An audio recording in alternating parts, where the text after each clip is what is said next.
And y'all, so I just want to make a quick video talking about truly what I believe the strategy for the Democrats and the Democratic Party in the 2020s. Now, this is coming from someone who would consider themselves like center right. I'm not, I'm not hardcore, I'm not a conservative. I like to consider myself a populist kind of, but like a center right populist is very weird and it's very normal actually for the Republican Party now. But anyways, basically, um, as we've seen, the reason why the Democratic Party is losing, and I say that because even though, how do I say this? Obama in 2008 was their 2006 that's 2008, basically the late 2000s was the last time that the Democrats were like riding the wave, getting at their height, like having a lot of power, stuff like that. Because at 2006 it was the 6-year itch on George W. Bush, so his opponents, the Democrats, came in sweeping, but also he had done things that were easily criticized. And so the Democrats came sweeping in 2008. They got their president, and Barack Obama did sweeping changes to the country with a 60-seat majority for a few. I think it was for a couple months or a few months. Yeah, I believe he had 60 seats in the Senate.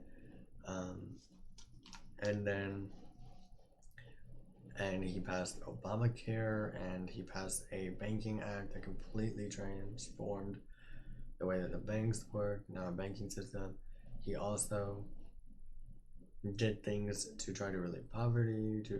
Well, by poverty I mean like the recession and the effects of the recession. Oh my goodness! And so the Republicans had a lot to run on in 2010, and ever since 2010 elections, the Democrats just were not able to, and haven't been able to get to that point where they had huge majorities or even good majorities in government. Like after 2018, they had 235, I think 235 or 245. Maybe it was. Hold on. No, I think it would have been 235 in the House, which is good, but they lost seats in the Senate and would go on to, in 2020 they gained 3 Senate seats, which is nice, by very, very slim margins, but they did. And so they got their bare minimum majority in the Senate, and in the House they lost seats, and in the Senate. And this was supposed to be a year where the country would, expel Donald Trump and his ideas, and Democrats were supposed to come, waving back into power. But that didn't happen. Like I said, Republicans gained seats in the Senate because of because of the GOP not giving good candidates in Georgia. Lost Georgia twice. And then the presidency was won by, I think, less than 100,000 votes in key states. So Joe Biden did not get a mandate to for the Democrats to run the country free willy-nilly. And so after and something I noticed is that people didn't vote for Biden or the Democrats because they wanted to, the moderates didn't vote for him because they wanted to because they wanted him to be FDR, which is what he was trying. That's what he came into the presidency wielding, was I'm gonna be like FDR. I'm gonna be the next FDR. I'm gonna do the next New Deal. That didn't happen. That very quickly stopped because the people didn't give him a mandate for that. They just didn't. If that's what he ran on, was being the next FDR and then got huge majorities in the House and the Senate, then yeah, the people would have given him a mandate, but they didn't. And he exploited that, said that was the mandate, and then did things that people now, and now he has an approval rating of 38%, I believe, in one poll. And he's so underwater, it's ridiculous. He's so disliked. His net disapproval is so much. He's less approvative than Donald Trump was, I believe, for the vast majority, if not even the worst approval rating of Donald Trump in his presidency. Kamala Harris is not much better. and the Democrats and the Republicans are leading the generic ballot by one poll said that R+8, and a bunch of other polls had Republicans up by 1 to like 3 points, I believe. So the average Republicans are up in, oh my goodness, Republicans flipped Virginia. They would have flipped the state senate if it was up. Like they swept all of those offices in Georgia and Virginia.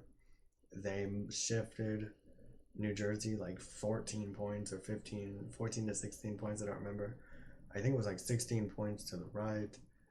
And for their gubernatorial election, they also, Republicans got a lot of seats in their state assembly, not enough to flip it, but they definitely narrowed the majority. And so this is also signs that 2022 midterms are going to be devastating.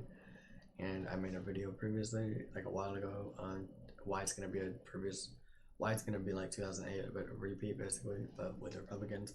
Now I'm saying it may be 1994 levels of complete change in like basically every state. Like 45 of the 50 states, actually like 40 out of the 50 states are probably going to have some sort of change in governance. If not 45 will have some sort of change in their governance, because it is just so wide. Like this means, because I saw a video, right, and the guy said that the Republicans are now basically guaranteed to get 54 Senate seats. Even after Kristen Nunu says that he isn't running, New Hampshire's probably still gonna flip.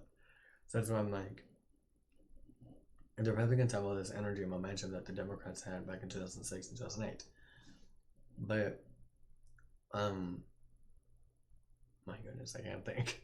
And so then, why has the Democrats not been able to command large majorities anymore? And these are the big three things that if I was a Democratic Party strategist, I would want to start doing. It'd be to stop focusing on the progressives and be okay with moderates in the party. And I'd say that because the press likes to do this thing where sometimes at some points in time they go hard against and they hate on Joe Manchin and Kirsten Sinema very much.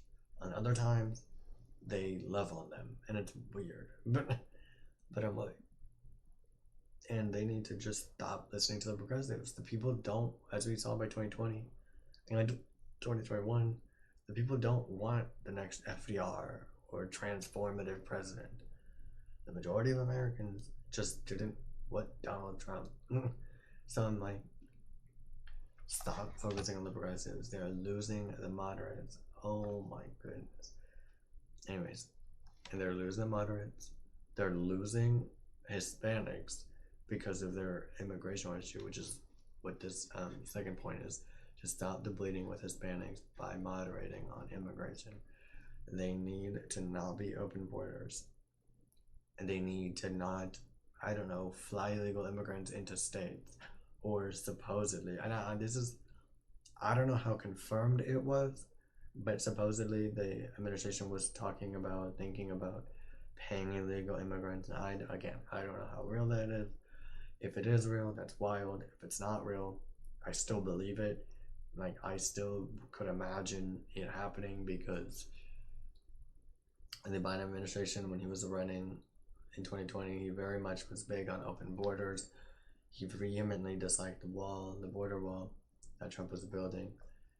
And then in a press interview, I believe it was a Fox News, but when a Fox News interviewer asked him about it, he said, if your child was taken away, which that's not how that works, but if your child was taken away and lost, again, the children were never lost permanently, but if the child was lost, then you deserve compensation.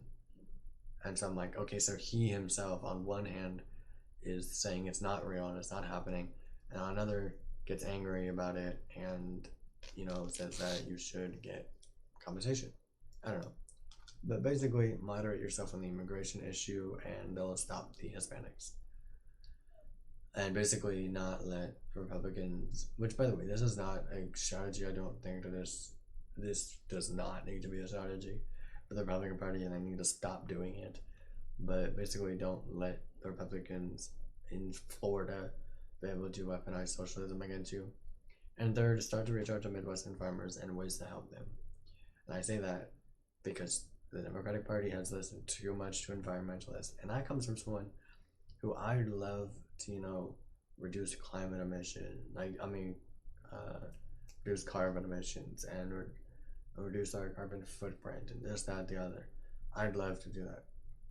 But the way of doing that is not the EPA regulating everything, and it is not shutting off pipelines so that we have soaring gas prices. And I think this is why the Democratic Party has listened too much to the ardent left, who want, sweeping environmental changes immediately. And that's not what America wants. It's just not. And that's why we can see them losing non-college graduate white people, like by large droves. Also losing his non-college graduates that are Hispanic as well. They're also losing. They're also losing black people at a much slower pace than the other two groups. But they're also losing black people solely, I imagine, due to their embrace of defending the police. And so, because after Minneapolis, we know the majority of black people do not want the police completely defunded. Anyways, but because the Democrats used to have a coalition, like LBJ, I imagine, went and talked to farmers in the Midwest. JFK talked to farmers in the Midwest. Carter most definitely talked to farmers in the Midwest. Bill Clinton, he probably talked to some Midwestern farmers. Like, you need to go out and that's why the GOP has solidified. That's why every election map you've seen since 2000, you've seen the Midwest covered in red. Period. Like, from Utah, Idaho to Missouri, Iowa, it's all red. And Nevada trending right now.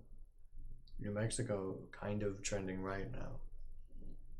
Those are Sunbelt states, but some could consider them the Midwest. I wouldn't, but I'm like, but basically, start to reach out with Midwestern farmers, and by doing that, you would be okay with moderates in the party. That's why they need to be okay with moderates in the party. Like, I will repeat it again. They need to be okay with moderates in the party, because otherwise they are not going to get their majorities. Because I'm sorry, but California, like the West Coast, Hawaii, a lot of New England, if not all of New England, New York, Illinois, Maryland, New Jersey, Minnesota, Colorado, basically all of the states that voted Democrat in 2016, if all of their senators were both Democrats, I don't believe it's enough to get a majority. Like, you have to have some sort of majority appeal. Like, it's just but yeah, basically moderate themselves on a bunch of issues, especially on immigration.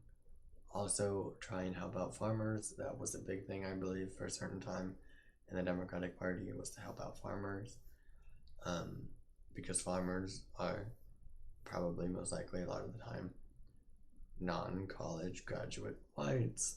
So when you're losing that demographic, and when that demographic is like 40% of the votes or something in a country, and they vote 2/3 for Donald Trump and for the Republicans, that's gonna, and even more going to vote for the Republicans.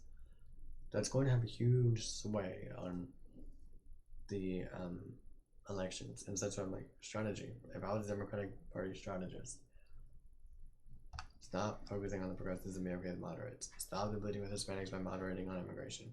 Start to reach out to Midwestern farmers and ways to help them. go back to